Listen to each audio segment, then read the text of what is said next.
My officer husband, Shin Shaoxing, slapped me to the ground when I was 3 months pregnant, all for his savior, Song Kuer. After 8 years of devotedly fawning over Shin Shaoxing, I suddenly woke up. I calmly went to the hospital to terminate the pregnancy, severing the last tie with Shin Shaoxing. A year later, Shin Shaoxing finally remembered me, his so-called pregnant wife. He showed up at my door, laden with gifts, wanting to see me and his child. I chuckled.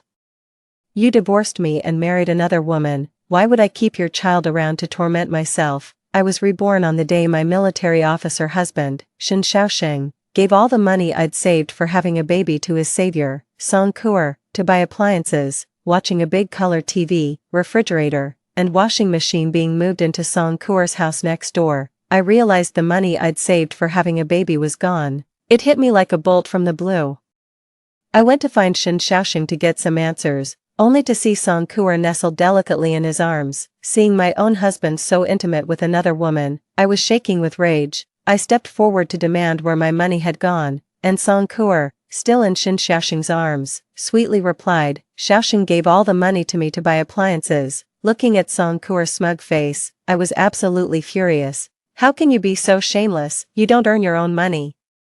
But you're quick to spend other people's. Song Kuer was crying, her face streaked with tears, and Shin Shaoxing, his eyes red with anger, forced me to apologize. I'd been reborn, why would I apologize? Everything changed drastically ever since Shin Shaoxing transferred Song Kuer to the military zone to be his confidential secretary. Shin Shaoxing would go help Song Kuer every other day. Buying rice and flour for her was a common occurrence. If Song Kuer had a headache or a fever, Shin Shaoxing would be there at her beck and call, even in the middle of the night. If there was thunder, Song Kuer would wrap herself in a blanket and knock on his door, calling him to come and comfort her. As for me, his wife of 3 years, Shin Shaoxing treats me like I'm invisible. My heart was filled with anger and resentment, especially when I saw Song Kuer shamelessly throwing herself into Shin Shaoxing's arms right in front of me. His wife, just to provoke me.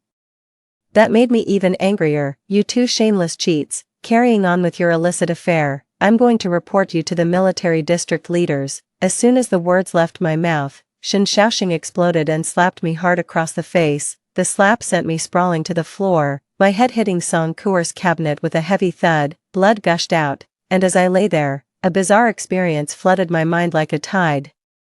It turned out that Shin Shaoxing hadn't just given Song Kuer all the money I'd saved for having a baby to buy home appliances, he'd also given her the apartment my company allocated to me. I cried and made a fuss, but it was all for nothing. Song Kuer is vicious and despicable, constantly plotting against me. Shin Shaoxing, however, blindly trusted Song Kuer, after being manipulated by her yet again.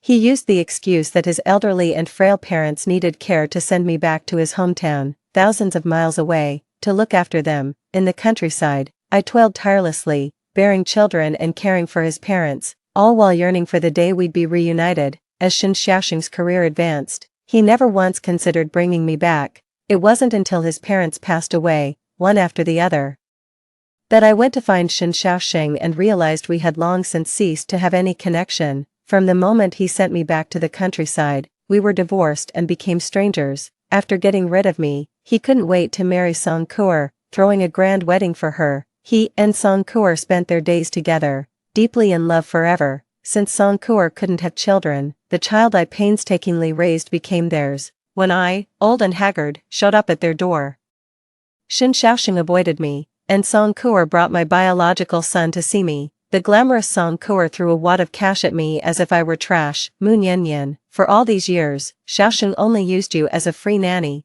I am his rightful, legal wife, so go back to wherever you came from. My own flesh and blood. My son also said, Mom, look at yourself now. What do you even look like? You're no longer worthy of my dad. Take the money and leave.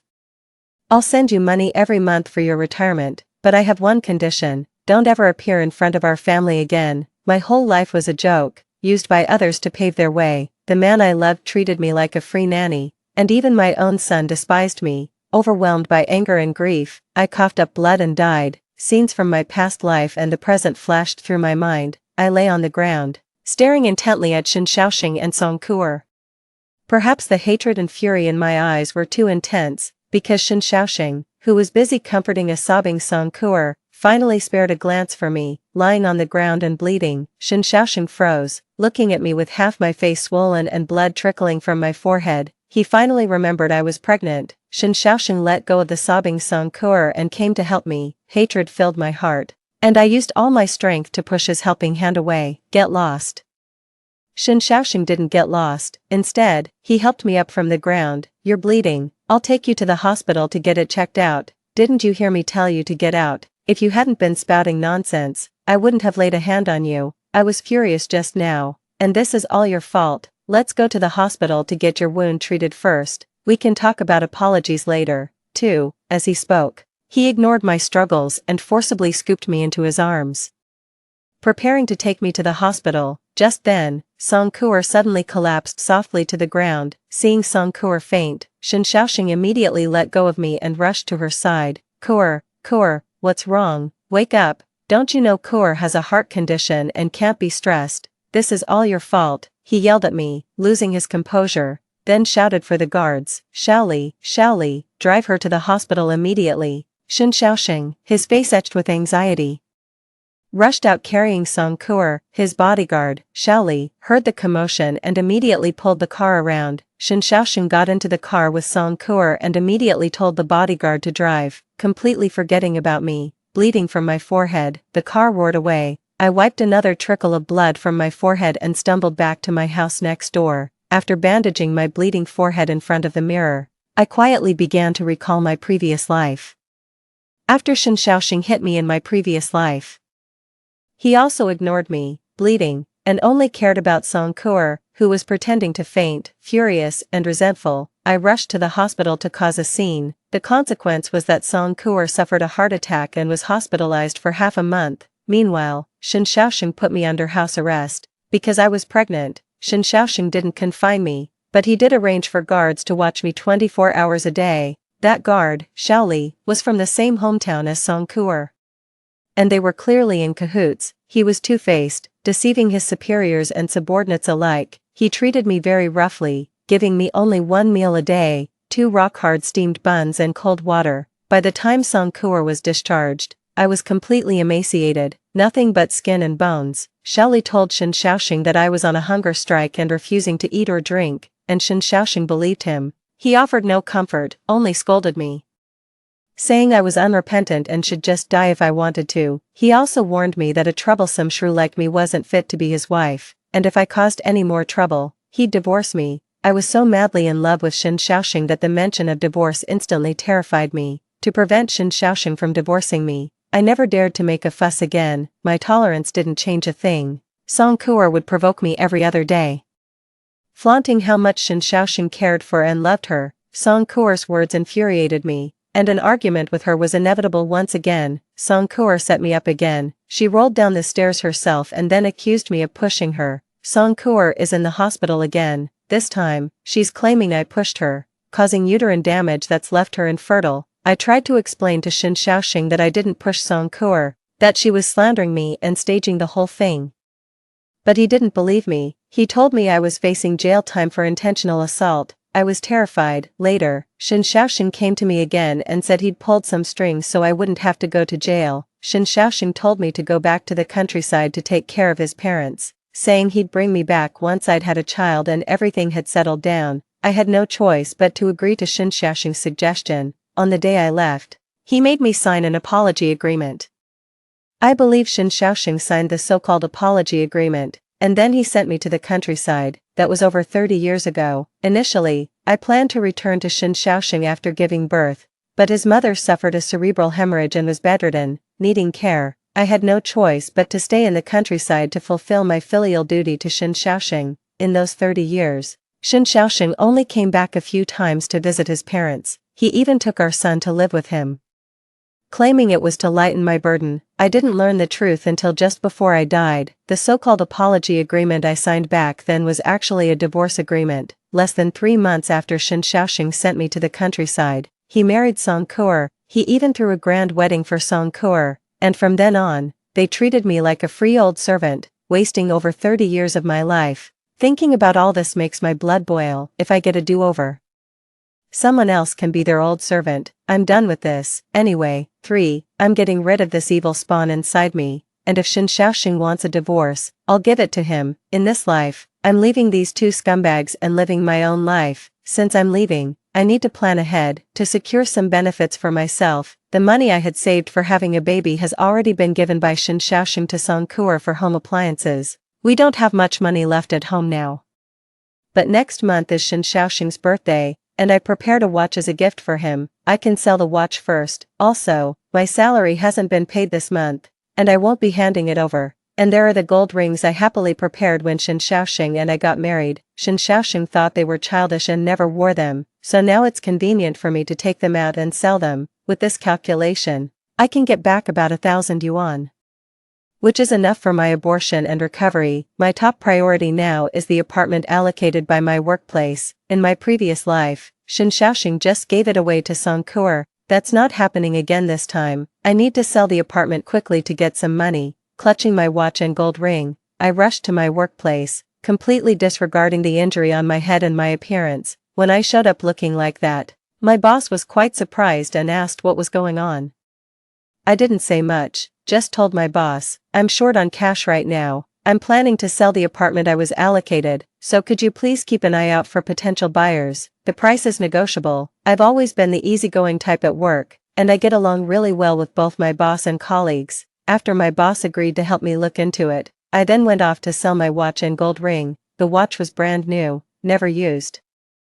I happened to meet a newlywed couple and sold it to them for 50 yuan less than I paid. I pawned the ring. It was 18 grams and I got less than 1,000 yuan for it. With the money from the watch and ring, I went to the hospital and directly explained my situation to the gynecologist. Shin Shaoxing and I had been married for 5 years and hadn't conceived, so I frequently saw the doctor out of concern. The doctor knew me well, and seeing that I wanted to abort the baby, she tried very hard to talk me out of it. My mind was made up, but in the end, the doctor still refused to perform the surgery. She told me to get Shin Shaoxing's signature for the surgery. After all, Shin Shaoxing is in a leadership position now, and if I were to rashly abort his child without his signature, she would be implicated and disciplined. The baby wasn't aborted, and I was in a terrible mood. On the way back, I was figuring out how to get Shin Shaoxing to sign. In my previous life, Song Kuer falsely accused me of pushing her, causing uterine damage and infertility. Shin Shaoxing divorced me and married her because of it. This time, I won't wait for Song Kuer to scheme against me first. I'll make the first move and solidify this matter, making Shin Shaoxing actively divorce me.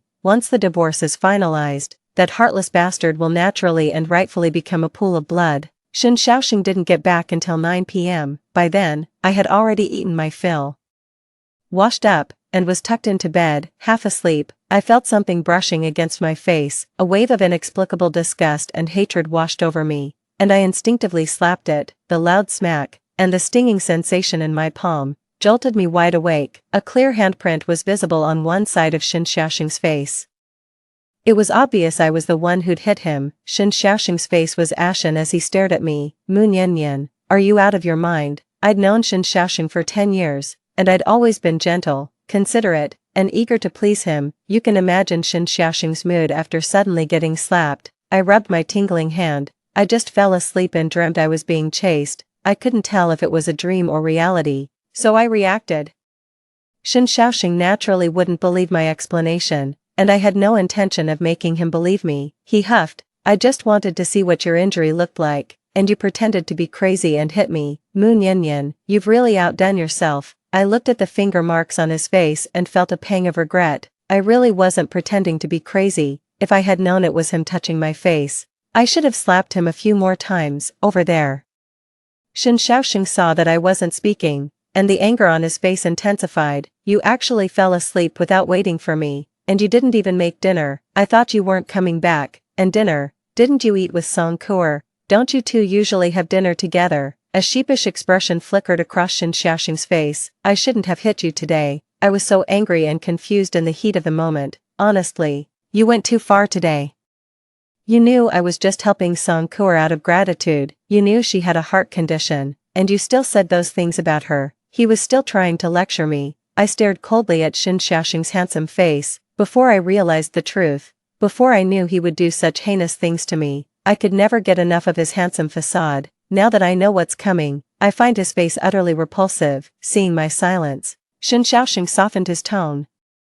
Kuer was wronged because of you. Go apologize to her tomorrow, and we'll let this go. What if I don't apologize? When you make a mistake, you admit it. Don't you know that? What did I do wrong? You took money from my savings without asking. Don't I have the right to get it back? Look, how about we just say I borrowed the money from you? If you borrow, you return. Why don't you pay back everything you borrowed from me before, too? Shen Xiaoxing's expression became extremely awkward after my continuous retorts. His salary was already gone, split between his parents and Song Kuer. Otherwise, he wouldn't have needed to touch my money. Shen Xiaoxing reached out and took my hand, trying to sweet-talk me. I yanked my hand away. Shen Xiaoxing, let's get one thing straight. It's your business if you want to help Song Kuer, and I won't interfere anymore. But you will return every single penny of my money. In the past, whenever he used my money, I never said a word, which made Shen Xiaoxing take it for granted. Seeing how serious I was now, he rubbed his nose. Nian Nian, we're husband and wife. There's no two become one in our marriage. From now on, if you want to repay her kindness, I won't stop you. I can promise not to bother Song Kuer again, nor will I comment on your relationship. Just one thing, give me my money back. Shen Xiaoxing stared at me intently. What do you mean? Exactly what it sounds like. From now on, we go our separate ways. If you want to take care of Song Kuer, you do it yourself. Don't drag me into it. I have no responsibility or obligation to help you take care of her. Before, every time I got angry and made a fuss, as long as Shen Xiaoxing said a few soft words to coax me, I'd immediately make up with him. This sudden and uncharacteristic change made Shen Xiaoxing's face fall. Mu Nianyan, do you know what you're saying? You're a military wife. Helping those in need is what you're supposed to do. Then why haven't I seen you caring for other people in need? There are plenty of people around here who are in far worse situations than Song Kuer and need help. Why aren't you helping them? Being talked back to like that. Shen Xiaoxing completely lost face. He sneered, his face dark. What are you being unreasonable about now? I've told you countless times that Song Kuer and I have nothing going on. She saved me back then, and I'm just repaying her. I've heard it so many times my ears are practically calloused. I cut him off directly. Alright, I'm not interested in you and Song Kuer's business, and I won't care about it ever again. I only have one demand. Give me my money back. How can I get back money that's already been given away? Don't be unreasonable. I'm telling you. I know what you're upset about with me. Isn't it just jealousy? How many times have I explained it? Why won't you listen? Shen Xiaoxing was already extremely impatient, and his tone became much more serious. Mu Nianyan, you'd better put away your little schemes. I will continue to help Song Kuer. If you don't behave and keep causing trouble at home, then don't blame me for being ruthless. I will divorce you. In my past life, Shen Xiaoxing threatened me with divorce, and I was terrified, scared he'd leave me, scared I'd never have his love, this life. I know Shen Xiaoxing's love will never be for me, only for Song Kuer, so what's there to hesitate about? The moment he finished speaking, I nodded without a second thought. Alright, let's get a divorce. My agreement to divorce was unimaginable to Shen Xiaoxing. He looked at me as if he'd seen a ghost. Mu Nianyan, are you sure you want to divorce me? I'm sure. I nodded definitively. We're getting divorced tomorrow, but before that, you need to give me all my money back. It's always about money, isn't it? Are you obsessed with money? Is that all you care about? Shen Xiaoxing gritted his teeth as he asked me. Yes, money is all I care about. Shen Xiaoxing didn't believe I genuinely wanted to divorce him. You're being completely unreasonable, let me tell you. Mu Nianyan, don't think you can do whatever you want just because you're pregnant. I'm not doing whatever I want. The child isn't an obstacle. As long as you sign. I'll go to the hospital tomorrow and get rid of it. Seeing my resolute expression, Shen Xiaoxing took a few steps back. Mu Nianyan, are you out of your mind? How can you even say something like you don't want the child? My firm stance on divorce stunned Shen Xiaoxing. He slammed the door in anger and left. He never came back after that, but I didn't care. I just lay down and continued to rest. The next morning, I was woken up by a knock at the door. Shen Xiaoxing's guard, Shaoli, stood at the door with breakfast, a sour look on his face. The chief asked me to bring you breakfast. Seeing Shaoli, I wasn't in a good mood either, and my tone was sharp. Just put it over there. Shaoli placed the breakfast on the table, his gaze lingering on my face. I stared at him coldly. What are you looking at? You've delivered the food, now you can leave.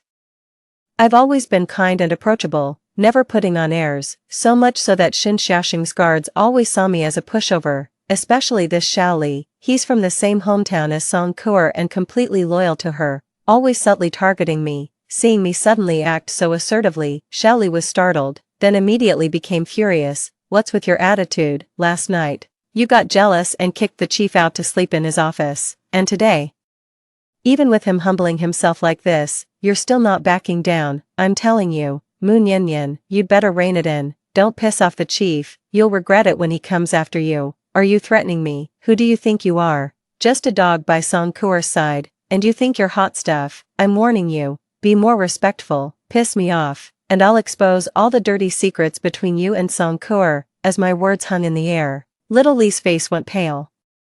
He didn't dare say another word and scurried away. Little Li's reaction surprised me. I only warned him because I remembered how he helped Song Kuo deal with me in my past life, but seeing how flustered and scared Little Li was, could there really be some unspeakable secret between him and Song Kuo? I secretly became wary. After breakfast, I went to the office again to find my boss, who told me that a colleague wanted my housing allocation quota. However, they don't have much money right now and can only offer me 4,000 yuan. I knew houses would appreciate in value later, and 4,000 yuan was indeed too little, but I had no other choice. I absolutely couldn't let Song Kuo get the house cheap. I agreed to their terms and gave up my housing allocation for 4,000 yuan. Since I'm divorcing Shin Xiaoxing, there's no way I can continue living here. I'll have to quit my job too. Thinking about how things will develop in 30 years.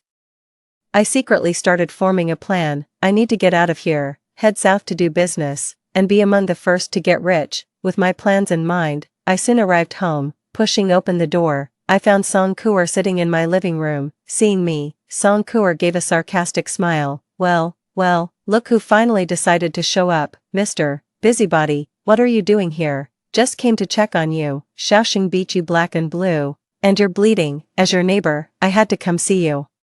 Right, Song Kuo said, circling me with a smile. She then lowered her voice, spitting venomously. Why don't you just drop dead? You actually tried to play hard to get by bringing up divorce. Do you really dare to divorce him? If you actually divorce Xiaoxing, pigs will fly. Of course I dare to divorce him, provided you give me my money back. Let me tell you, Song Kuo, I have absolutely no problem with you and Shin Xiaoxing messing around. You can do whatever you want. But my money has to be returned to me. What if I don't? If you don't pay me back, I'll report you and Shin Xiaoxing to the military district for having an affair. I'd like to see how you two manage to stay here after that. Song Kuo's face changed. How dare you? What's there to dare? Everyone knows about your little affair with Shin Xiaoxing these past 2 years. He pulled strings to get you transferred here as his secretary. Then he gave you all our family's money.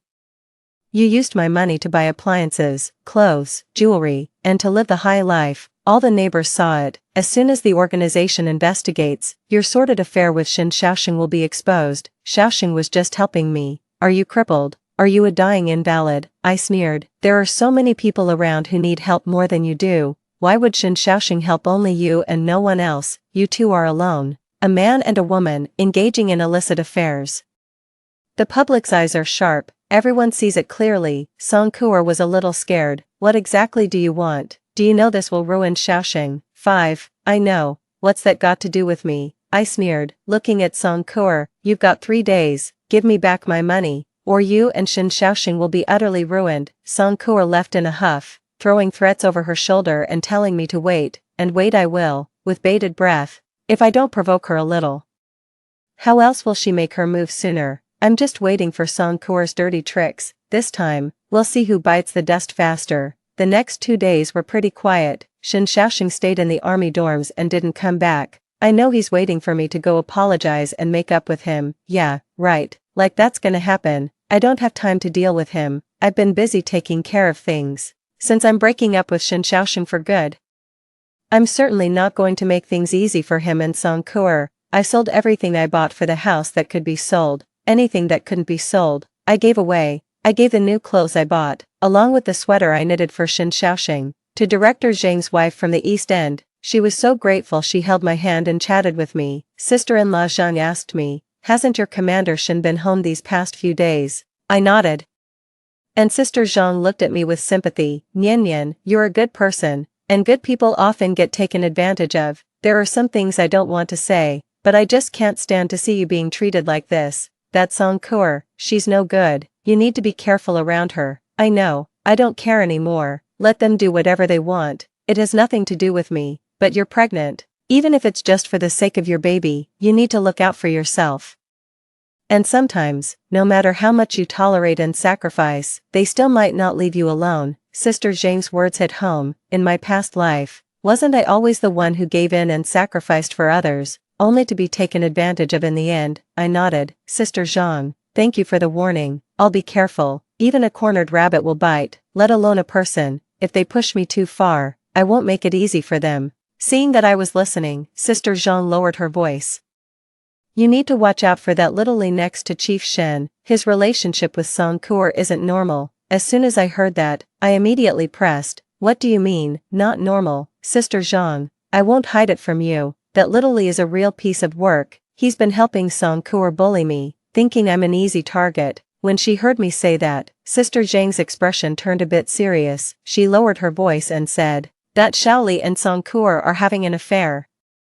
I saw it with my own eyes. Sister Zhang's words made my heart skip a beat. I immediately thought of Xiaoli's startled expression that day when I told him I'd expose all his illicit dealings with Songkur. So, there really is something going on between Xiaoli and Songkur.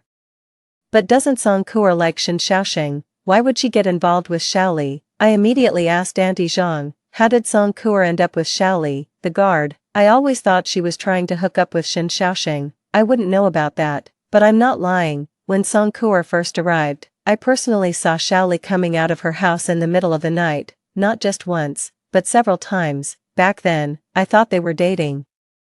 Until I later realized Songkur seemed to have her sights set on your Commander Shen. Auntie Zhang stopped there, not saying another word. I, however, fell into deep thought. In my past life, Xiaoli always protected Songkur, constantly helping her twist the truth to bully me. A big part of why Shen Xiaoxing didn't believe me was because Xiaoli was stirring up trouble. In my past life, I never understood why Xiaoli would distort the facts. I always thought I treated him well, but now, hearing what Aunt Zhang said, finally, it all makes sense. So, Xiaoli was also one of Songkur's admirers, wasn't he, fighting for the woman he loves? That perfectly explains why Xiaoli would help Songkur deal with me like that. Zhang Sa's words secretly put me on alert, so I started paying closer attention to Xiaoli and Songkur, and it's a good thing I did. Sure enough, I found something suspicious. Xiaoli actually snuck off to Songkur's house late at night.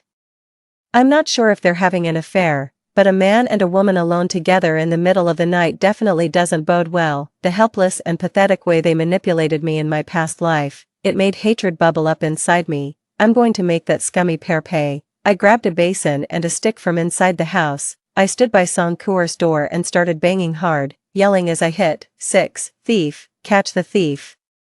The racket I was making with the pot in the middle of the night was so loud that soon all the neighbors were up and running out to see what was going on. I pointed at Songkur's house and said anxiously, I went to the bathroom in the middle of the night and saw someone sneaking into Comrade Song's house. It must be a thief. We can't let them get away. No one doubted my words, especially Sister Zhang, who immediately instructed Director Zhang to take people to block the back windows.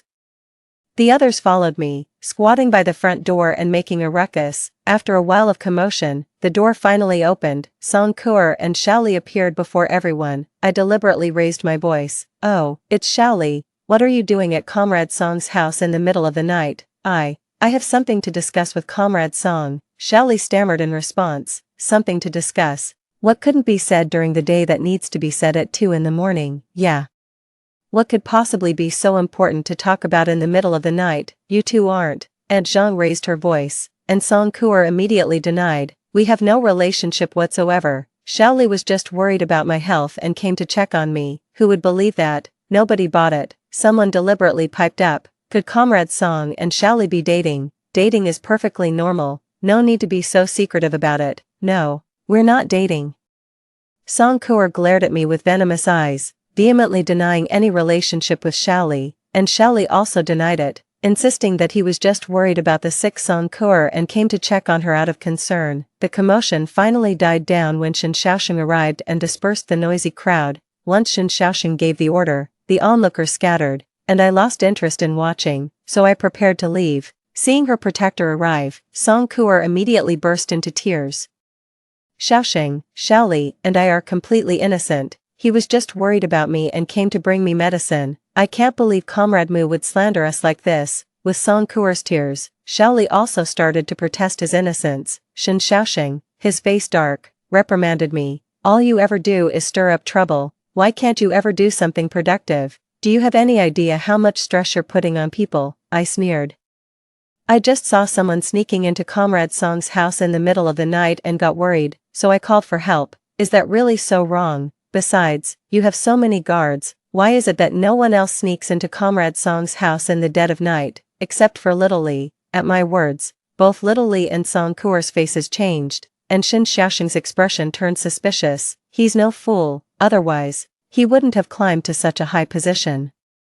The moment Shen Xiaoxing looked their way, Song Kuer immediately collapsed, feigning unconsciousness. She was then rushed to the hospital. I sneered, turning back into the house. I'd seen it clearly just now. The look in Song Kuer's eyes was utterly venomous. It goes without saying that she absolutely loathed me. The way I stirred things up, Song Kuer clearly knows I'm aware of her and Xiaoli's affair. If Song Kuer doesn't want her relationship with Xiaoli to be exposed, she'll have to find a way to cover it up, to get rid of me, her biggest threat. I'm sure Song Kuer will make her move soon, and I'm just waiting for her to do something. Now this is where the fun begins. I woke up and went to work this morning, and everyone I met along the way was talking about Song Kuer and Li. There were all sorts of rumors flying around. I arrived at the office in a great mood and stayed happy all day. Shen Xiaoxing came to my office at noon and started lecturing me the moment he saw me. What happened last night has been cleared up. Li was indeed just worried about Kuer having an episode, so he went to check on her. There's nothing going on between them, I scoffed. Whether there's something going on between them or not is none of my business. You didn't have to go out of your way to tell me this, did you? Of course I didn't come specifically to tell you that, Mu Nianyan.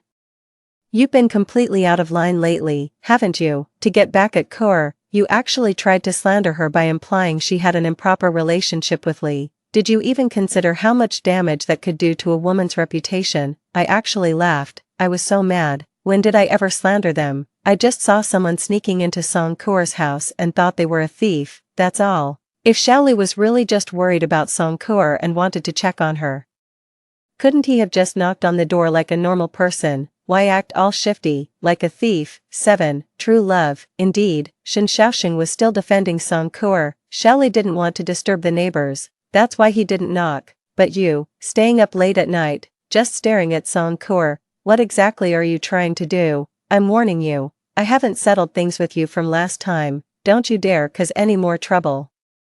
You're hilarious. I already told you I yelled because I thought it was a thief. I've explained it clearly enough. Are you not understanding? Or are you just trying to pick a fight? Shen Xiaoxing slammed the table in anger. What kind of attitude is that? Song Kuer ended up in the hospital because of your tantrum, and you don't see anything wrong with that. I'm not wrong. If there's any mistake, it's marrying you. You want a divorce, right? I agree, let's do it now.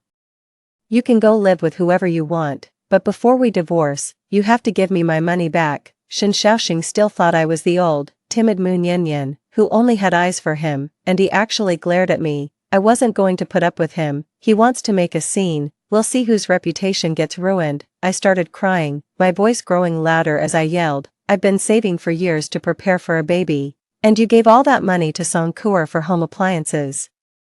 And last time, you gave my salary to Song Kuer for clothes without even asking. And the time before that, you gave my salary to Song Kuer for cosmetics. My voice was at its absolute loudest when Shen Xiaoxing, his face ashen, came to cover my mouth. I bit down hard on his hand. He clearly hadn't expected me to bite him, and in pain, he let go and pushed me away. I immediately lay down and started making a huge scene. Didn't Shen Xiaoxing call me a shrew and unreasonable? Well, today I'm going to show him exactly what an unreasonable shrew looks like. So there I was, lying on the ground, screaming my head off and spilling all the dirty details of Shen Xiaoxing's despicable deeds. How could Shen Xiaoxing possibly stay? He has his pride, you know. He left, his face ashen. My colleagues and superiors at work had been eavesdropping for ages and were incredibly sympathetic towards me. Several married female colleagues came to console me. and then subtly tried to get details about Shin Xiaoxing and Song Kuer. In my past life, I cared about appearances. When I was bullied, I'd just swallow it, believing family matters shouldn't be aired publicly, and I didn't want anyone to look down on me or disrespect me. But in this life, I don't want to be with Shin Xiaoxing anymore, so why should I cover for him? I spilled all the beans about Song Kuer and Shin Xiaoxing. I knew it wouldn't be long before the news about Song Kuer and Shin Xiaoxing spread far and wide. With all these rumors flying around, I'm curious to see if Song Kuer will make a big fuss or even try to harm herself. That evening, after work, Shin Xiaoxing was, for once, actually home. His hand, where I had bitten him, was bandaged, and he sat in a living room chair, his face dark and sullen. I walked past him as if I hadn't seen him and went straight back to my bedroom. Shin Xiaoxing had never been given the cold shoulder like this before. Every time we argued, I'd swallow my pride and make up with him within 2 hours. Whether it was my fault or not, I'd always be the first to back down. This time, we've been in a cold war for days, and even after I bit him again today, he still hasn't shown any sign of backing down. After sitting outside for a while, Shin Xiaoxing finally couldn't take it anymore. He pushed open the bedroom door and asked, "What's for dinner?" "Eat whatever you want. Why are you asking me?" I said, my voice cold. "What's with the attitude, Mu Nian? I haven't even settled the score with you for biting me, and you're giving me that look, and how are we going to settle the score for you hitting me?" I retorted. Shin Xiaoxing was speechless. He looked at the wound on my forehead and was silent for a moment. "I didn't mean to, and I've already apologized to you," I scoffed and turned my head. After standing at the doorway for a moment, he patiently walked in. "Let me take you out to eat." "What are you in the mood for?" "Eat what? If you have money, pay me back. You owe me a lot." I held out my hand. Shin Xiaoxing's veins pulsed on his forehead. He looked like he was about to explode, but for some reason, he managed to suppress his anger. Nian, I know you're mad about me helping Song Kuer. I didn't consider your feelings before, and that was my mistake. I promise it won't happen again." I stared at Shin Xiaoxing as if he'd just discovered a new continent. "What do you mean?" 8. I've talked things through with Song Kuer. From now on, she doesn't need to come to me for anything. She can just go to security. She saved me before, and I've helped her find a job and done so much for her, so I think we're even. I won't be involved in her affairs anymore. Let's just focus on our life together. What he said sounded somewhat reasonable. But who knew if it was true? I'm not buying it. Anyway, Shin Xiaoxing pulled me up. "Let's go out to eat. I know you need money, so from now on, my salary is all yours." I had no idea what he was up to. I'd never seen Shin Xiaoxing this gentle and considerate in either of my lives. Shin Xiaoxing pulled me out the door for dinner. I ran into Song Kuer on the way. Her eyes were red and puffy, and when she saw Shin Xiaoxing and me, she looked so frail, swaying with every step as if a gust of wind could knock her over. Instead of doting on Song Kuer like he used to, Shin Xiaoxing pretended not to see her and walked away with me. We hadn't gone far when I heard Song Kuer's cry from behind us. It sounded like she had fallen. As I listened to Song Kuer's cries of pain, I silently counted numbers in my head. 1, 2, 3. When I finished counting to 3, Shin Xiaoxing turned his head, just like before. He rushed towards Song Kuer without a second thought. I smiled. A weight lifted off my shoulders. A leopard never changes its spots. That saying is absolutely true. I didn't plan on having dinner. I just went home by myself. Shin Xiaoxing didn't come back until late at night. He tried to push open our bedroom door, but I had locked it. Unable to get in, Shin Xiaoxing went to the guest room. When I woke up this morning, Shin Xiaoxing was already up too. He'd even bought breakfast. He smiled at me as if nothing had happened. "I got you your favorite fried dough sticks and soy milk." I sat down expressionless and started eating. Shin Xiaoxing tried to explain. "Kuer's health isn't good at all. She's severely anemic." I put down my chopsticks. "Who are you trying to make sick first thing in the morning?" Shin Xiaoxing was stunned by my cold attitude. He moved his lips, and I immediately followed up with, "Don't talk to me about irrelevant people or things. I'm not interested. It ruins my mood." Shin Xiaoxing wanted to get angry, but he held it in, and even tried to explain to me, Nian, I can't just ignore her. She saved me. If she hadn't saved me back then, I'd be dead already. I owe her my life." I'd heard enough of these meaningless words. I put down my chopsticks. "Who you choose to help is your business. I don't care. You owe her a life.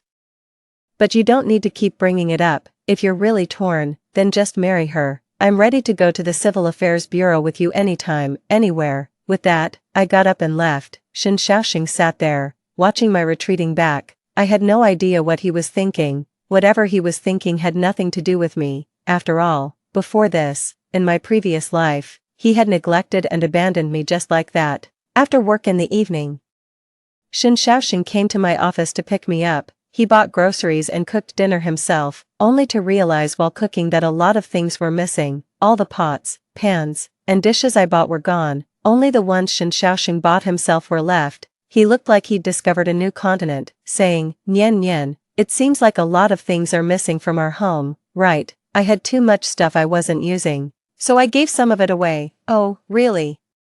He didn't quite believe me. After all, everything I gave away was either new or nearly new. How could I not be using it? We didn't speak during dinner. Aside from the clinking of our utensils, I kept my head down the entire time, not saying a word. Shin Shaoxing kept looking at me. I could feel his gaze, but I didn't respond. Finally, he couldn't help but speak first. "Nian Nian, why aren't you wearing your wedding ring?" I slowly drank half a bowl of soup before saying, "I sold the wedding ring." "Why did you sell it?" Shin Shaoxing asked, surprised. Why doesn't he know? I gave a half smile. "Because I'm broke, obviously. I don't have any money, but I need some, and no one's going to just hand it over. So, being broke, I had no choice but to sell my wedding ring." My words silenced Shin Shaoxing. He knew how much I cherished our wedding ring. I'd constantly reminded him to wear it after we got married, but he always refused, claiming it was inconvenient. All this time, it was just me, ridiculously, unilaterally wearing the wedding ring I'd prepared myself. 9. I pushed my plate away and stood up, ready to go back to my room. I hadn't taken more than a few steps when Shin Shaoxing's voice came from behind me. "When I get paid, I'll buy you a new ring." I scoffed without turning around. He continued, "Song Kuer's body is simply too weak for the military. I've spoken with her, and we've decided to send her back to her hometown for work. This way, she'll be closer to her parents and relatives, making it easier for them to look after her." Shin Shaoxing's words made me turn my head. "She agreed?" Shin Shaoxing nodded. "She did. Song Kuer is a very reasonable person. She also felt she was imposing on us too much. She said she'd find an opportunity to apologize to you and properly explain everything." I smiled, a hint of something unreadable in my expression. As Shin Shaoxing continued, "Nian Nian, I truly only feel gratitude towards Song Kuer, never romantic love. If my helping her before caused you to misunderstand, I'm so sorry. Please forgive me. Nothing like that will ever happen again." I just kept smiling at Shin Shaoxing, and he started to get a little agitated under my gaze. "Nian Nian, she's already agreed to leave. She'll be busy with work handovers these next few days, but she said she'd make time to explain things to you. I hope you can talk to her calmly. Song Kuer actually wants to meet with me for a detailed discussion. This is great news. I've been waiting for this day for a very, very long time." I curved my lips into a smile. "All right, tell Song Kuer I'll be ready to meet her anytime, anywhere." Song Kuer came to find me 3 days later. I was already eagerly anticipating our meeting. Song Kuer still looked like she'd collapse with a gust of wind, but as soon as she closed the door and confirmed it was just the two of us, she completely transformed. She glared at me. "Mu Nian Nian, you bitch, are you really enjoying finally getting rid of me?" "Of course, watching you tuck your tail between your legs and scurry away like a stray dog brings me immense joy." The moment I finished speaking, Song Kuer's face turned ashen. "You set me up, playing hard to get with the divorce to force Shaoxing to send me away. You shameless bitch, I underestimated you. You underestimated more than just that about me.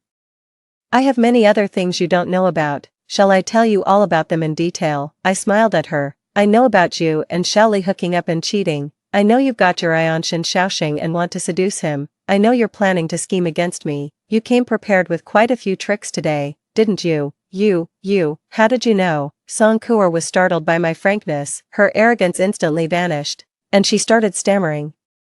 "How I know is none of your business. Now, let me guess what you're going to do next. You're planning to fall and accuse me." Little Lee is already waiting outside, ready to rush in when you scream and then claim I hurt you. I smiled and walked closer to the pale Song Kuer. "So go ahead, fall down, and scream for help. I'm waiting for your performance." Song Kuer froze, staring at me in terror. I grabbed her by the hair and slammed her head against the nearby table.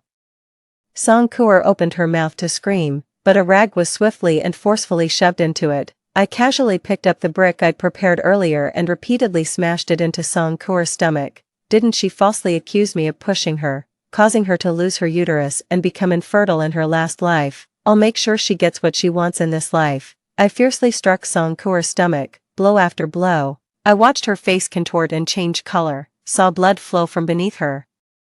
Only when I saw her fall into a true coma did I let go of Song Kuer. Then she raised her voice and screamed, "Help, something's happened." Xiaoli was the first to rush in, and without even looking, he started yelling, "Intentional assault. How could you hurt Comrade Song like this? You're so malicious." I smiled at Xiaoli and said, "Stop dawdling, hurry up and get her to the hospital. If you're late, she might really not wake up. After all, she's had a massive hemorrhage from the miscarriage.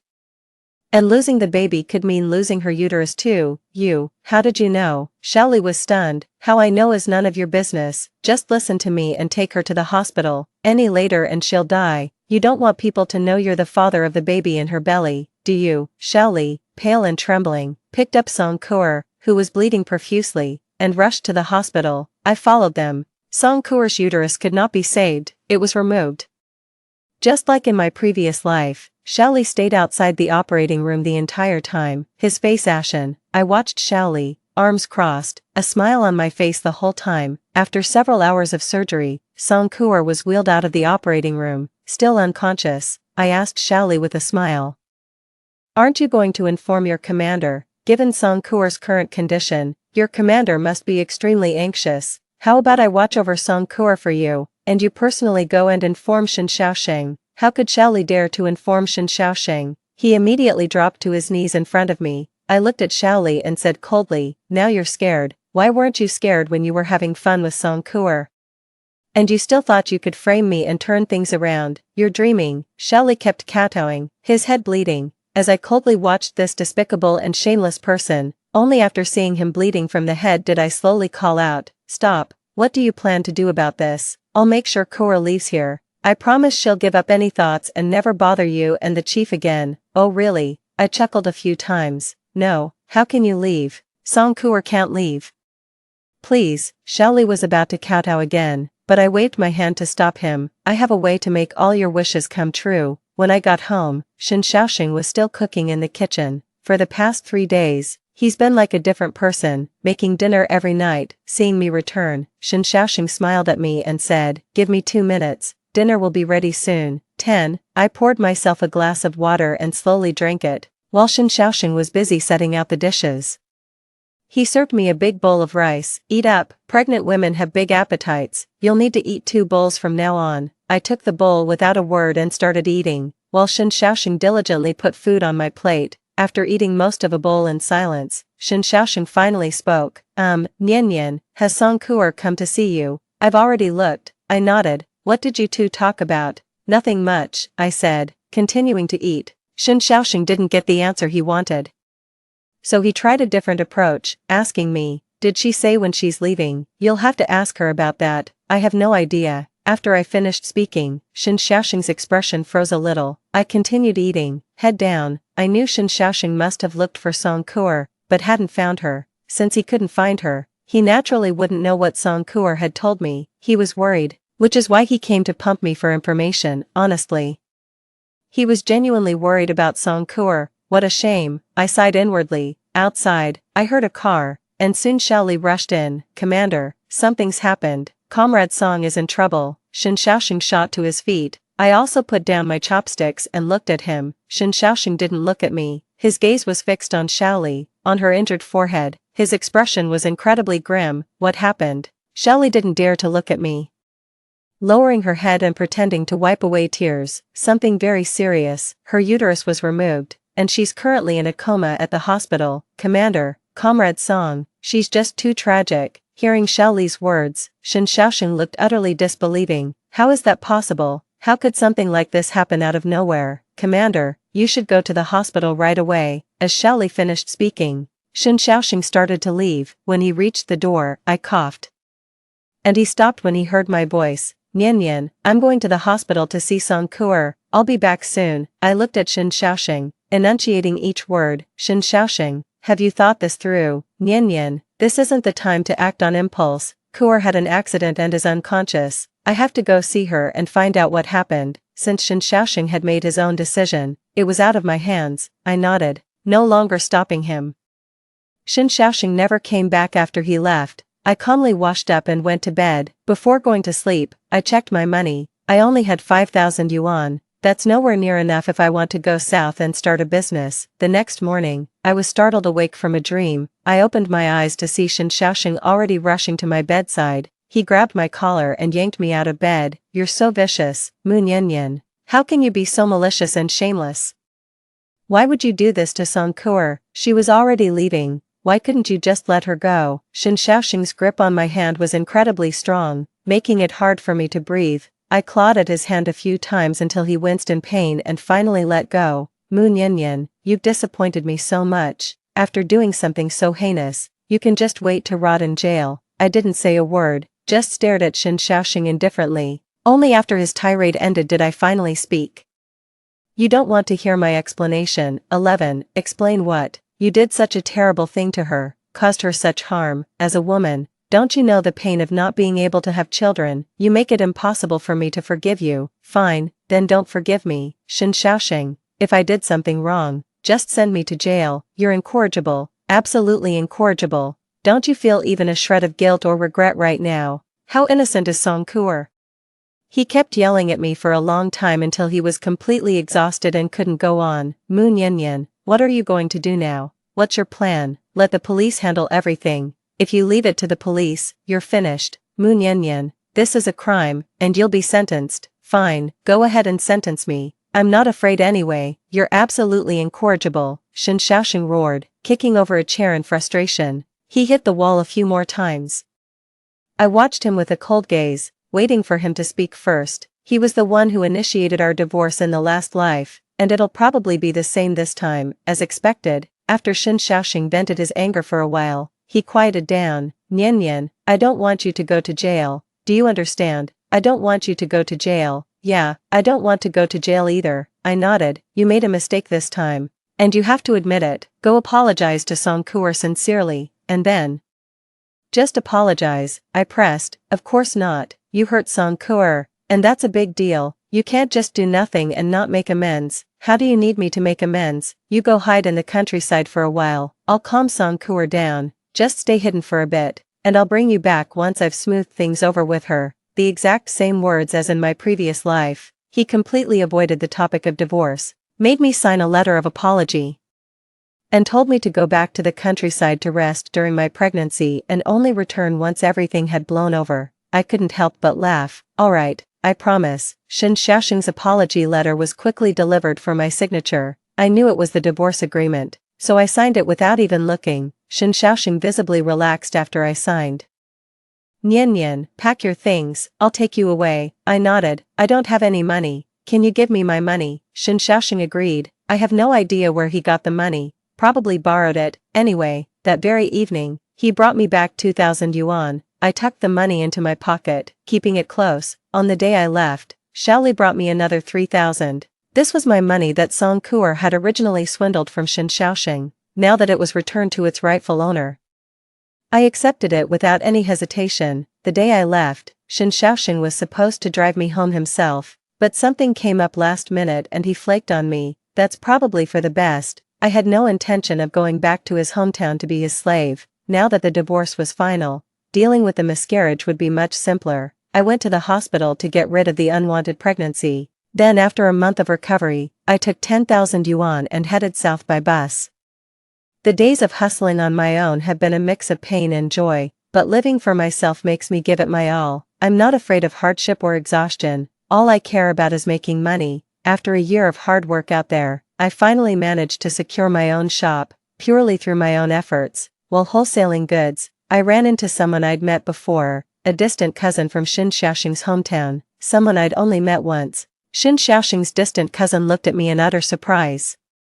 Nianyan, what are you doing here? Do you have any idea how long Shin Shaoxing has been looking for you? I quietly watched Shin Shaoxing's distant cousin as she told me that Shin Shaoxing's mother had an accident and was paralyzed, needing someone to care for her. It was only after I called Shin Shaoxing that he realized I hadn't returned to his hometown. Shin Shaoxing's distant cousin asked me, "Why did you come south to do business?" I smiled faintly. "Didn't Shin Shaoxing tell you about this? You'd get a clearer picture if you asked him. And your child, they must have been born by now, right, I remember you were pregnant, and Shin Xiaoxing also said you were several months along when you left. 12, the child died, they're gone. Shin Xiaoxing's cousin's eyes widened. I was busy greeting guests, so I didn't continue chatting with her. I never thought Shin Xiaoxing would find me. One evening, after I finished work, he suddenly appeared. He was carrying bags of all sizes, and called out to me affectionately, just like he used to. Nian Nian. I looked at him indifferently. He offered a smile and said, I heard you were here. Nian Nian, why did you come here without saying a word? You made me look everywhere for you. Why are you looking for me? Aren't you married? You should be spending your life in loving bliss with Song Kuer, forever and ever. Why would you think of coming to find me? Shin Xiaoxing's face flushed crimson when I exposed him right there, and to my surprise, he actually looked ashamed. Nian Nian, I didn't mean to deceive you, it's just that Song Kuer was in such a terrible state, and she was so insistent that you were responsible. I didn't want you to go to jail. For your sake and for our baby, I had no choice but to agree to divorce you and marry her. I never intended to marry her. It was just a temporary solution. I just didn't want to see you go to jail. Didn't want you to suffer. I couldn't help but laugh. Shin Xiaoxing, do you honestly think I'd believe a word you're saying? Do you still take me for the same fool I used to be? Shin Xiaoxing's expression shifted repeatedly, and for the first time, he offered a humble apology. Nian Nian, I'm sorry, I was wrong, I was truly wrong. Alright, if you're here to apologize, I've heard you, whether I accept it or not is none of your business. You can leave now. Nian Nian. I want to see our child. I bought gifts for them. His words made me burst out laughing, tears streaming down my face. Shin Xiaoxing looked at me, bewildered, as I laughed for a long time. It truly felt ridiculous. Finally, I laughed until I was tired. Shin Xiaoxing, where do you get the confidence that I would ever give birth to your bastard child? Shin Xiaoxing's face went from red to white, which was quite amusing. I continued to laugh. You really have a beautiful fantasy, don't you? Divorce me, marry your beloved Song Kuer, and then expect me, the one kept in the dark, to bear your children, carry on your family line, take care of your parents, and be your lifelong servant. Don't you think you're utterly shameless? I'm not. You are exactly that kind of person. Don't deny it. Otherwise, why would you marry Song Kuer? Why were you so eager to send me away? Why did it take you over a year after I left to even think about contacting me? If you had even an ounce of conscience, you wouldn't have abandoned me while I was pregnant, would you? Let me guess why you're here. You look like you've been through a lot. After all, Commander Shin always has guards with him when he goes out. Where's your loyal, good guard, Xiao Li? Shin Xiaoxing was speechless, and I continued to smile. You picked up Xiao Li's discarded old shoe and treasured it like a gem, and now you're getting your comeuppance, aren't you? Do you know why you've fallen to this point? It's because I reported you. I left a letter for your competitor when I left. It was you reported me. Why? He actually had the nerve to ask me why. Shin Xiaoxing, did you think I left because you tricked me into believing I knew nothing? Wrong. I designed all of this. There's nothing left for me to hide now. I want to see the look on Shin Xiaoxing's disgusting face when he learns the truth. I knew Xiao Li and Song Kuer were trying to harm me. I knew Xiao Li and Song Kuer were having an affair. I knew Song Kuer's story about saving you was fake. It was a joint deception by Xiao Li and Song Kuer. Their goal was to get you to arrange a good job for Song Kuer, but I never expected you to fall for Song Kuer's act so completely, so, they changed their minds on the fly. Shin Xiaoxing's expression started to sour. I knew he was heartbroken. I know you fell for Song Kuer. You cheated on me. How can someone as disgusting and filthy as you deserve to be in such a high position? So, I decided to give you a big present, knowing Song Kuer deceived you, and knowing your position would be affected. You hurt Song Kuer and Xiao Li, leaving them crippled, and now, you've lost your job too. I took a breath, looking at Shin Xiaoxing's ashen face. This was all a grand gift I designed just for you. Do you like my gift? Shin Xiaoxing's face turned green with rage at my confession, but I just kept smiling and twisted the knife further. You married someone else's cast off as a treasure, then lost your chance to get promoted and rich because of her, and now you're actually dreaming of getting back together with me, thinking I'd bear your children.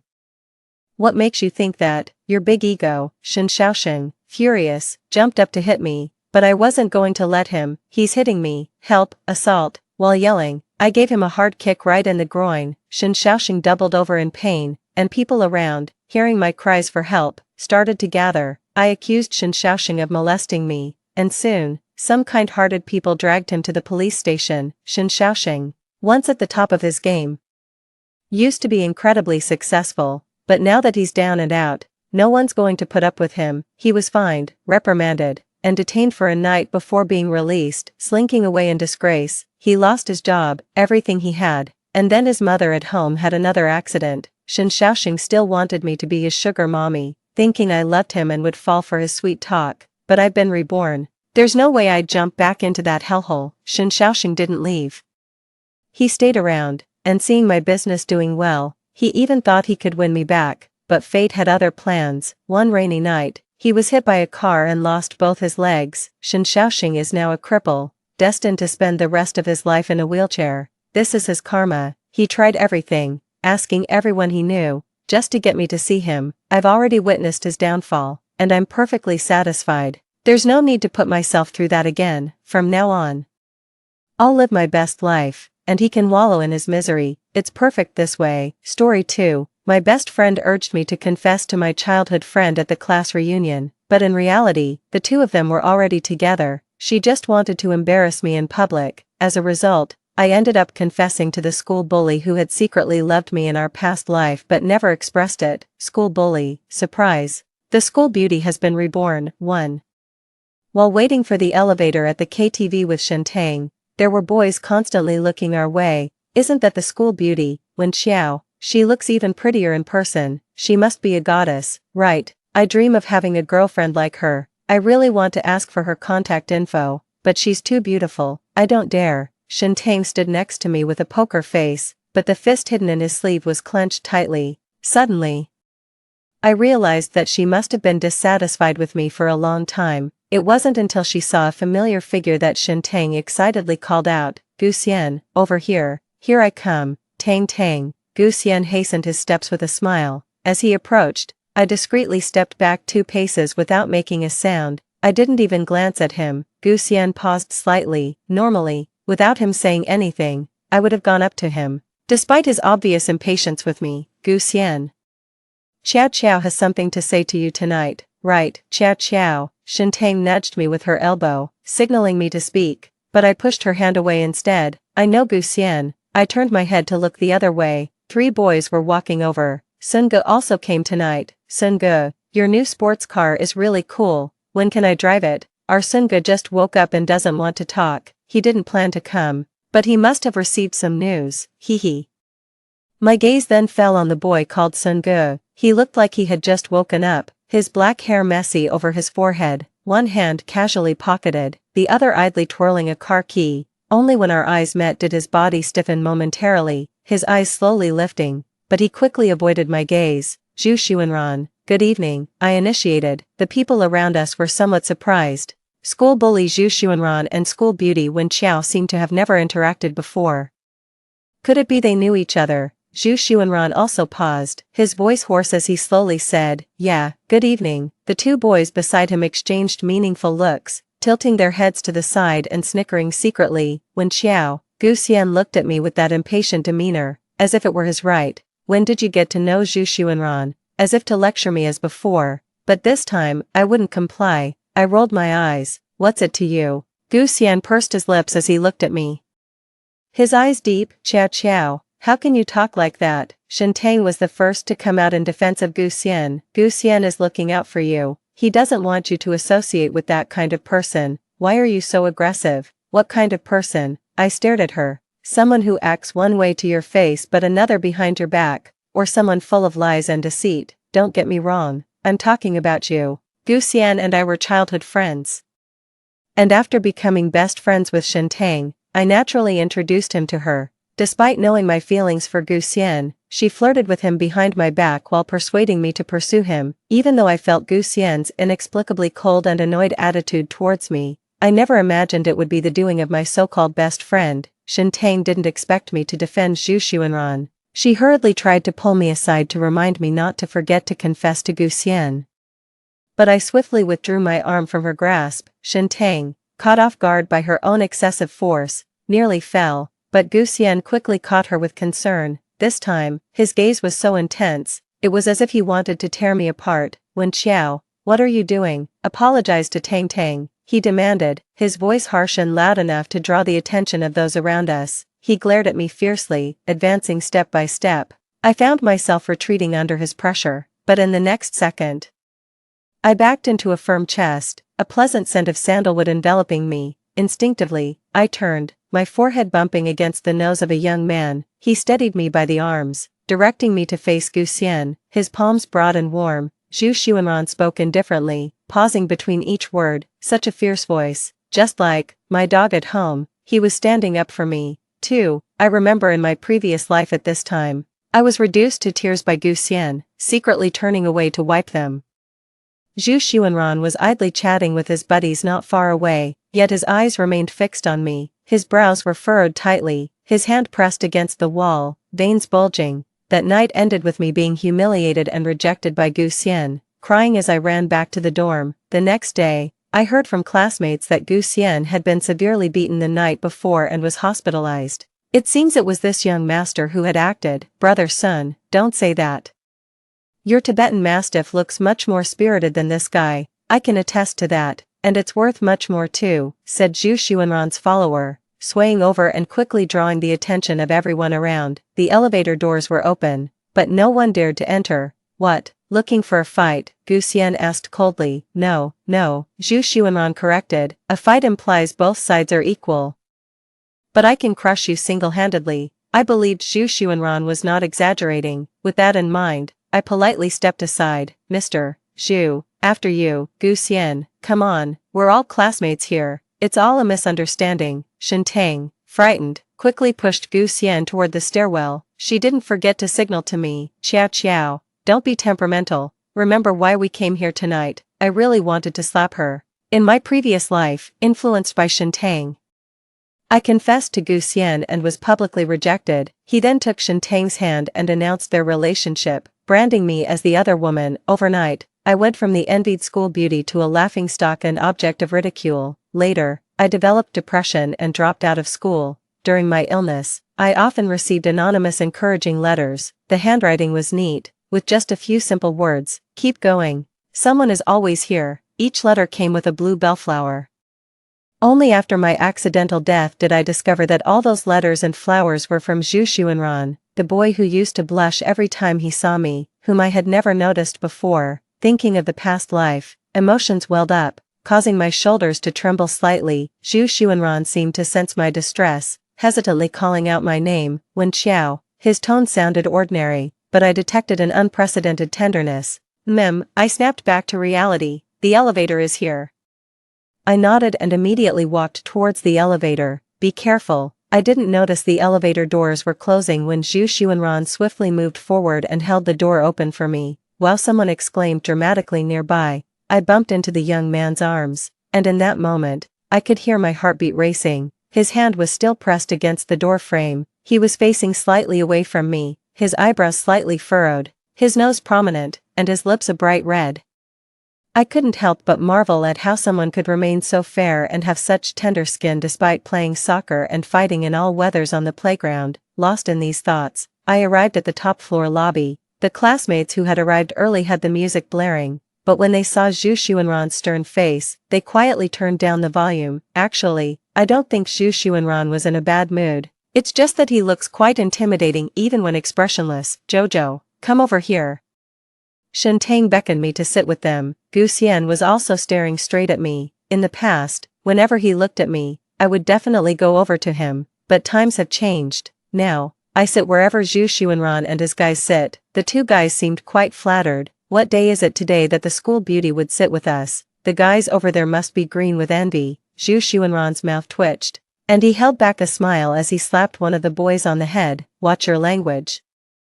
The lady is here. Suddenly, I found this bad student known throughout the school quite endearing. We sat there in groups, and throughout, Shintang kept giving me meaningful looks which I pretended not to notice. Finally, she couldn't hold it in any longer. Jojo, didn't you say you had something to tell Gu Xian tonight? She raised her voice an octave, drawing the attention of the other students. Jojo, don't leave with regrets.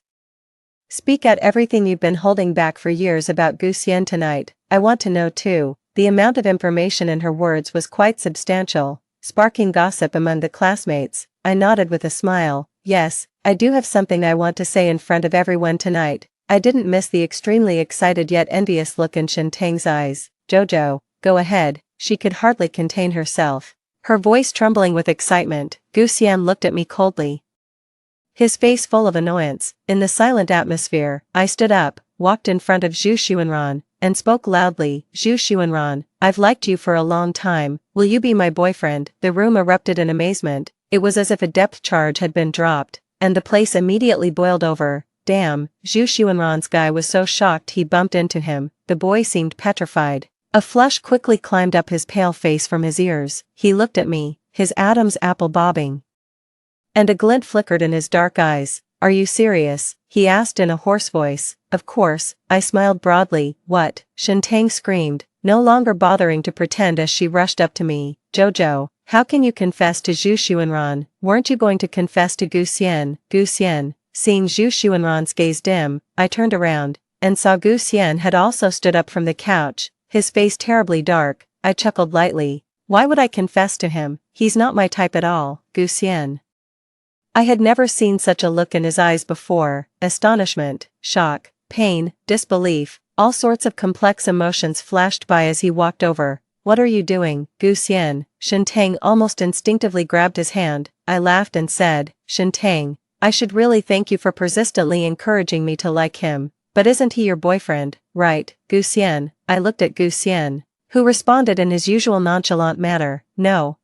Shintang, shocked and anxious, tried to defend herself, but by then, everyone had already made their own judgments, especially the girls, who instantly understood the situation tonight. Our class representative, always straightforward, spoke up directly. "It's disgusting how you manipulate your best friend every day. Such people only pretend to be innocent in front of guys." Shintang's face flushed red instantly. However, to my surprise, Gu Xian seemed unaffected by it. I suddenly realized he wasn't clueless. He had always silently condoned Shintang's bullying and slander towards me. Gu Xian spoke calmly. "Wen Xiao, are you joking about yourself just to upset me?" His confidence overwhelmed me. I stared at him and said, "Gu Xian, you've been trampling over our friendship, expecting me to heal my wounds and come back to you. Where do you get the confidence to keep hurting me? Do you really think I can't live without you?" He fell silent. Zhu Xuanran, as if thought from stone, stepped in front of me.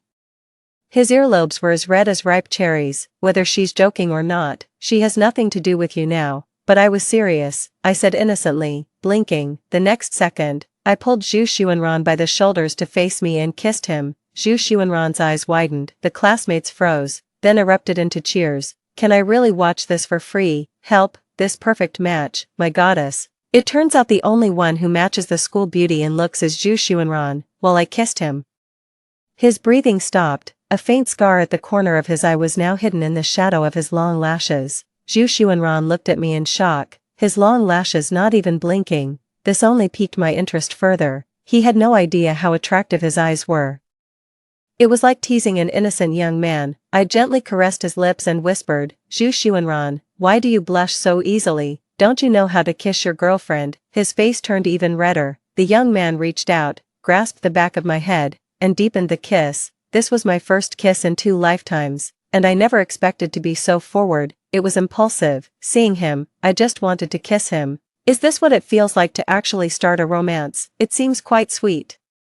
I slowly closed my eyes. That night, I was in a daze until Zhu Xuanran walked me back to my dorm. As for Gu Xian and Shintang, I completely ignored them and blocked them both upon my return. A friendship that's too crowded doesn't need deliberate pushing from anyone. I'd rather walk away myself. 5. Just after I got back to the dorm, Shintang knocked on my door, insisting that I had misunderstood and wanting to explain. She said she had no special feelings for Gu Xian.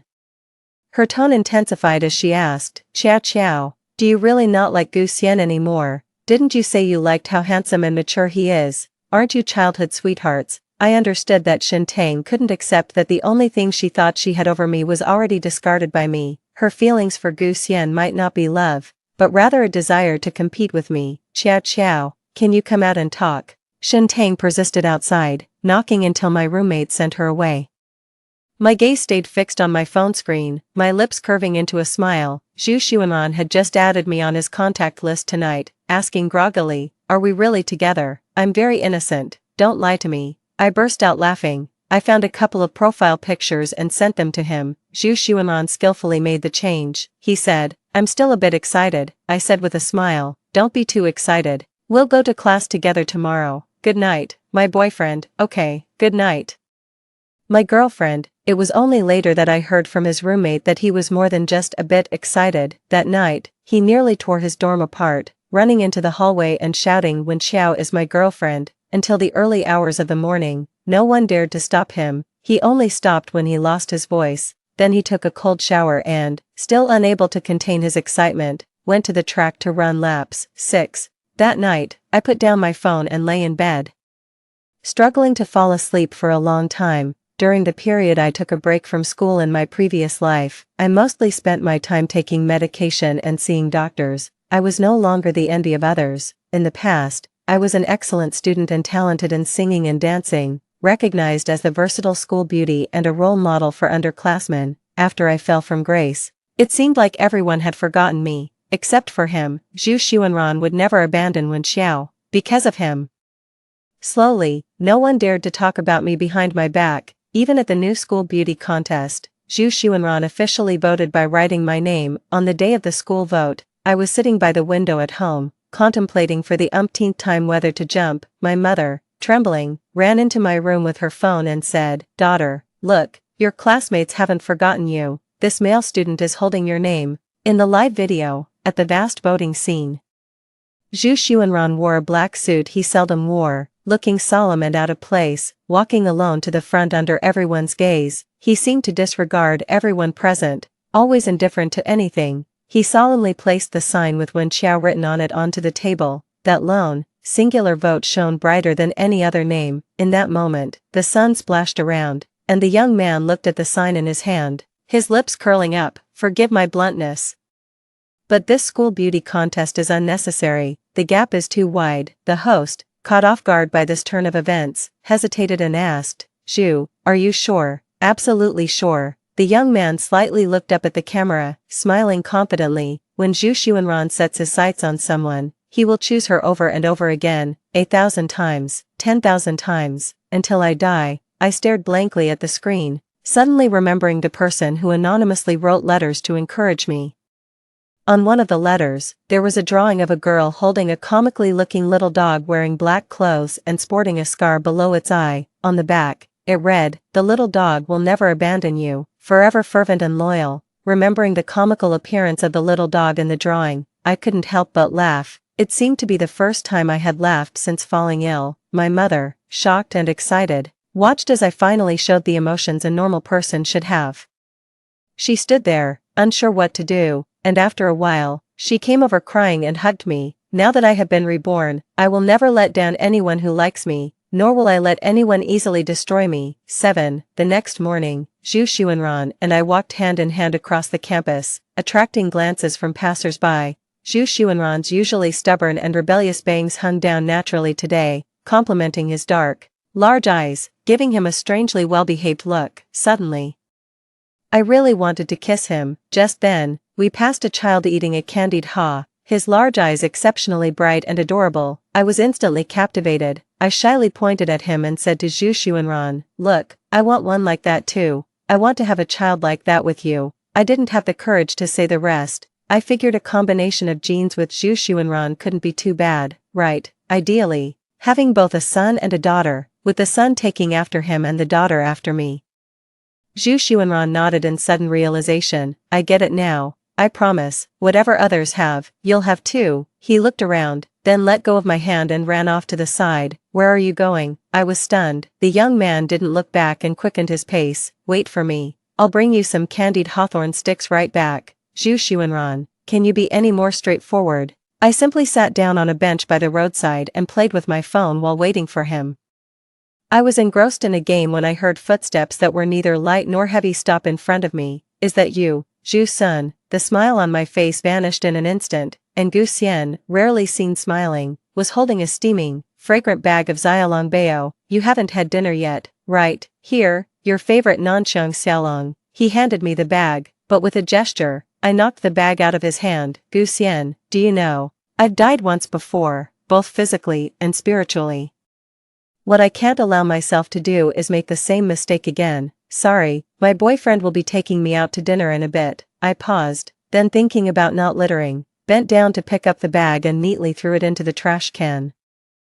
Gu Xian watched all this with a smile from beginning to end. Qiao Qiao, you've always been such a proud girl, I retorted unapologetically, and you've always been sick. After speaking, I was about to leave, but Gu Xian suddenly raised his voice. Have you seen Zhu Xuanran get into fights with people after drinking with his friends? Have you seen him in a bar, gambling and drinking with others? Do you know that there are many girls around Zhu Xuanran, and he might just be playing with you? I turned my head and looked at him expressionlessly. Gu Xian's tone became steadier as he said, you've never been in touch with Zhu Xuanran before. Wen Xiao, do you really like him? Someone as unreliable as him, worthy of you? His following words were choked back. I withdrew my hand, and Gu Xian incredulously touched his cheek that had just been struck by me. You hit me for him. Yes. I stared at him fiercely and smiled. You insult my boyfriend, and I wonder why I didn't finish you off. Surprise and estrangement filled Gu Xian's eyes. Indeed, I used to be extremely meek. I wouldn't physically fight with anyone, nor even speak harshly. Whenever I cried because of Gu Xian, he would disdainfully say that I was just a greenhouse flower pampered by my family, easily brought to tears over trivial matters, and that I should stick with boys who would pamper and adore me, as he wouldn't, but my tears were more out of sadness. Sad because he never stood by my side. Gu Xian, a scream came. And Shen Tang, who had been hiding somewhere until now, suddenly rushed out, anxiously cradling Gu Xian's face to check. Does it hurt? Are you badly injured? Wen Qiao, you went too far. How could you treat Gu Xian like this? She prattled on, but Gu Xian was looking straight at me, suddenly interrupting her. Wen Qiao, you've changed. Thanks for noticing. I pulled out a tissue from my pocket, vigorously wiped my hands clean, and threw it into the trash can. Gu Xian, let's go. Shen Tang's expression darkened a bit. She pulled on Gu Xian's arm, and forcefully led him away. Gu Xian followed her but still turned his head towards me. He took a few steps and then stopped, his eyes still full of complex emotions, facing their gaze. I turned away expressionlessly. Beneath the camphor tree up ahead stood a slender figure, a young man holding a skewer of candied hawthorn fruit in his hand. He curved his eyes in a smile at me in the soft light of dawn. My eyes suddenly lit up. Zhu Xuanran, I called out, smiling as I ran towards him. He opened his arms to catch me. I hugged him tightly around his lean waist, secretly thinking how nice it felt to hold him. His arms were long enough to envelop me completely. Qiao Qiao. Zhu Xuanran's voice fell gently and softly on my head. You really don't have to stand up for me. I never care about what those people say, I know. But I just won't let anyone speak ill of my boyfriend, I whispered, tightening my embrace.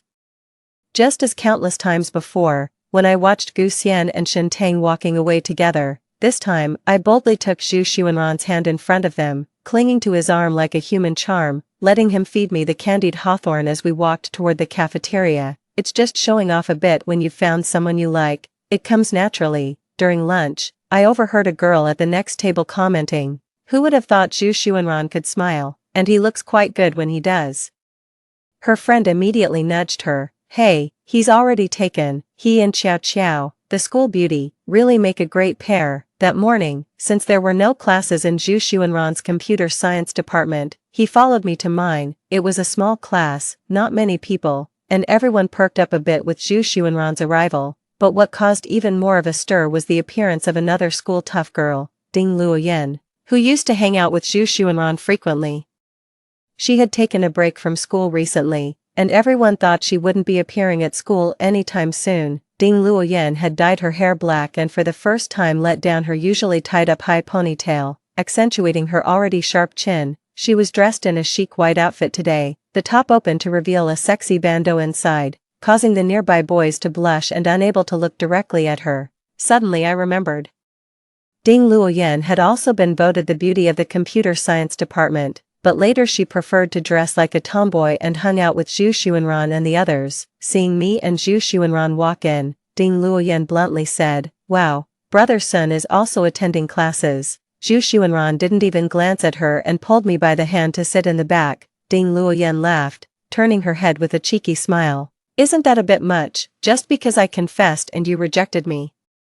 Does it mean you have to avoid me like this? We could still be friends, just like before, and I could continue to be your sidekick. right, Zhu Xuanran snorted coldly through his nose, silently pulling out a tissue to wipe the desk. Ding Luoyan kept talking. This time her gaze shifted to me. Brother Sun, I just realized you like this type. But how am I any different now? Why can't you look at me even once? Finally, Zhu Xuanran couldn't hold back any longer. He gritted his teeth and threatened.